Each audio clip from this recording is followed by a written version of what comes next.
Nahandi nabona shira ibindi biryo. Nacyayi se ushaka? Kare ku munsi ntabwo ndi bumwe. Dore nahageze. Sawa nanyakaga amafaranga nahageze. Siko nabona ko wambaye neza nkagira ngo abanyamuti mwabaye mute koko. Baba, musi narobye umutu. Dore ngaho. Ariko nani ibijyanye n'umunsi haramutse. Nari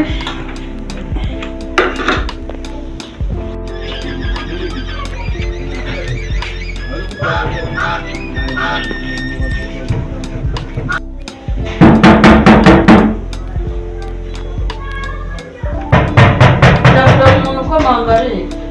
Uko? Karibu. Mukomere cyane. Muraho neza.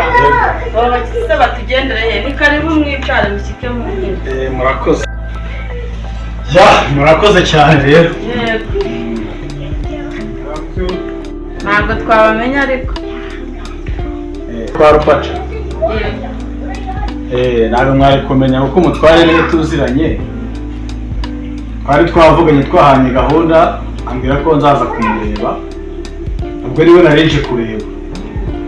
Hari musaza wawe ko bamushaka ko hari umushyitsi tubonye aza murebe. Ngiye ngo se arahari. Yagiye hehe? Yagiye kwahira. Yagiye gushaka ubwatsi bw'amatungo. Agiye mu kanya ariko numvaga avuga ngo aratebuka kuko yagiye atanariye ashobora gutebuka. Noneho rero andurura n'amasahani dore tufasanze tuvuye ku meza. Hanyuma nawe ushaka icyamuramira urebe ibiryo nawe umuzanire kugwa mu rugo dore ni nabwo hagiye.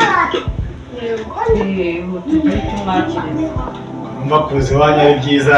Boya nibyo mu muco ntabwo umuntu yagera mu rugo ngo arugwebe. Baracimishije nubwo n'abataza pe.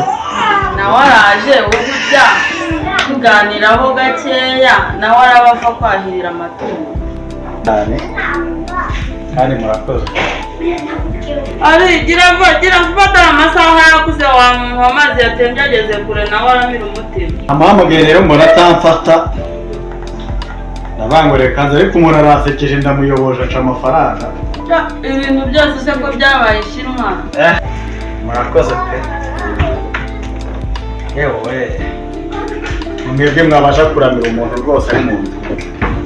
Oya nibyo.